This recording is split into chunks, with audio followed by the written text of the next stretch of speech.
Position of women.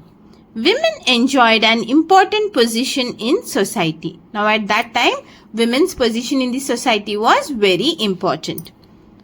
Monogamy was the usual practice. Monogamy means having a single life partner throughout life. Okay, that means one marriage throughout life. They were given opportunities for education. Now at that time also women were given education. Women scholars are believed to have composed some of the Vedic hymns. Okay, some of the Vedic hymns were composed by women scholars. No religious ceremony could be performed unless the wife was present. Now this is a good thing. No religious ceremony were performed unless the wife was present. Women could choose their husband in a ceremony called Swayamvara. Okay, at that time there was a ceremony called Swayamvara during which women could choose their husband. There was no child marriage and widows were allowed to remarry. Wow, this was a progressive time at which time there were no child marriages as well as widows were also allowed to remarry. That means at that time this civilization was progressive. Okay. See here you can see this is a Swayamvara ceremony in which the women can choose her own Swayamvar or her own husband. Okay. Now let's see about the food. The Aryans ate simple and nutritious food. Wheat, barley, maize, fruits and vegetables formed their staple diet. Okay. Wheat, barley, maize, fruits and vegetables. They consumed milk and milk products. They were fond of honey and intoxicating drinks like soma and sura. Okay. Meat was eaten occasionally. Now let's see recreation. The Aryans were fond of outdoor activities. Okay. Now at that time there were no mobile phones, so they were fond of outdoor activities. They enjoyed chariot racing and hunting. Okay, what were the outdoor activities? Chariot racing and hunting. They also liked music and dance. Indoor activities like dice and board games were popular too. Okay, indoor activities what were popular? Dice and board games. Okay, now dress. The dress of the Aryans consisted of two garments. The lower garment was an unstitched piece of cloth like a dhoti. Okay, lower garment was a dhoti tied around the waist. The upper garment consisted of a light shawl. Okay, upper garment was a shawl. A turban-like headgear was also worn. Both men and women wore ornaments made of gold, silver and precious stones. Okay. So, lower garment was like a dhoti, upper garment was like a shawl and they also wore headgears. Okay. And both men and women wore jewelry or ornaments made of gold, silver and precious stones. Okay. Religion. The Aryans believed in one supreme power. That is the creator of the universe. In whom did the Aryans believe? In one supreme power who had created the universe. They worshipped the different forces of nature as gods and goddesses. Whom did they worship? They worshipped different forces of nature and called them the gods and goddesses. Indra, the god of rain and thunder, was the most important god. Okay. Indra was the god of whom? Rain and thunder. And he was the most important god. Why? Because after rain only any harvest was possible. Okay. Agni, the god of fire, was next in importance. Okay. So Agni was the next important god. It was believed that Agni carried messages to heaven in the form of smoke. They believed that the Agni carried messages to whom? To God. In the form of what? In the form of smoke. Surya, the sun god. Varuna, the god of water. Vayu, the god of wind. Soma, the god of plants. Prithvi, the goddess of the earth, Usha, the goddess of dawn, and Yama, the god of death, were some of the other gods worshipped by the Aryans. Okay, so these were the gods that were worshipped by Aryans. Remember them. Let's repeat once again. Indra, god of rain and thunder, was the most important. Then second important was Agni, god of fire.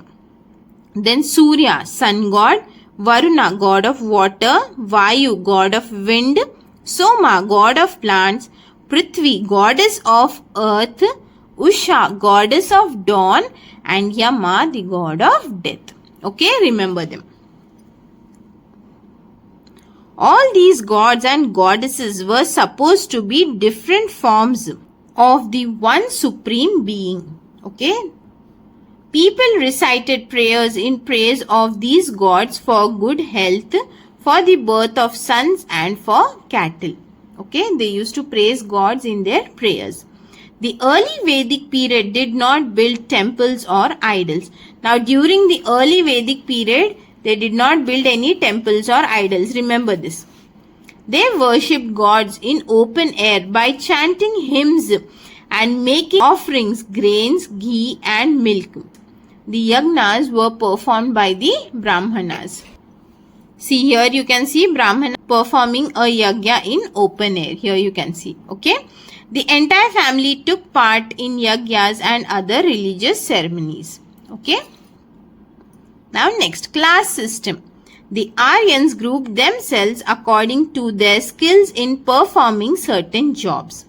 Now they grouped themselves based on their skills in performing certain jobs. This eventually led to the development of 4 classes or varnas in the Aryan society. Brahmanas were the educated priests and scholars who performed religious rites and imparted education. Okay, Brahmanas, what they performed? They performed religious rites and imparted education.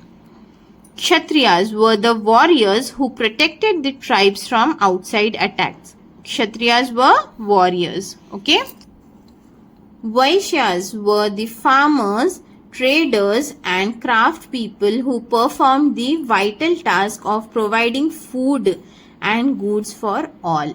Vaishyas were farmers, traders, and craftspeople. Shudras were the laborers who served the other 3 groups and did menial jobs. This occupation-based division of society was flexible. A child born in a Brahmana family could become a Kshatriya and vice versa. In later Vedic period, this system became rigid. Okay, now during early Vedic period, a Brahmana could become a Kshatriya. Okay, whereas in the later Vedic period, what happened? That this system became rigid. One could not change the caste one was born into. Okay. Economic life. At first, the Aryans were nomadic people who often moved from place to place. Later, they began to lead a settled life. Okay, now first they were nomadic and they were moving from place to place. Then they began to lead a settled life. The cow was considered very valuable and was a mark of wealth. Cow was considered very valuable and it was a mark of wealth. The king gifted cows to the priests. The early Vedic people seem to have known about agriculture. Early Vedic people had known about agriculture. The plow, which was possibly made of wood, is mentioned in the Rig Veda. Okay, plow was mentioned in the Rig Veda. The early Vedic farmer had knowledge of the different seasons and their effects on agriculture. Okay, so through this text they came to know that these people had known about the different seasons and their effects on agriculture. The Rig Veda also mentions different artisans and craftspeople, including chariot makers, weavers, leather workers, and potters. Metal workers produced weapons and other objects of copper and bronze. Okay, metal workers made weapons made of copper and bronze. The villages were self-sufficient during this period. Self-sufficient means what? How much was required? They were having that much. Okay. Next, knowledge of India. Ayurveda, a term that combines the Sanskrit word for life, Ayur, and science or knowledge, Veda, essentially means the science of life. This ancient Indian medical system, which dates back over 3000 years, is found on the belief that maintaining health requires a harmonious equilibrium among the mind, body, spirit, and one's surroundings. It prioritizes prevention over cure, focusing on lifestyle and well-being practices to sustain health. Okay. I hope this chapter is clear to you. If you have any doubts, you can write them in the comment section. If the comment section of any video is off, you can go into any of my recent posts and write your comments over there. Okay. Thank you everyone. If you enjoyed this video, do give it a like, share this video and subscribe to our channel. Bye.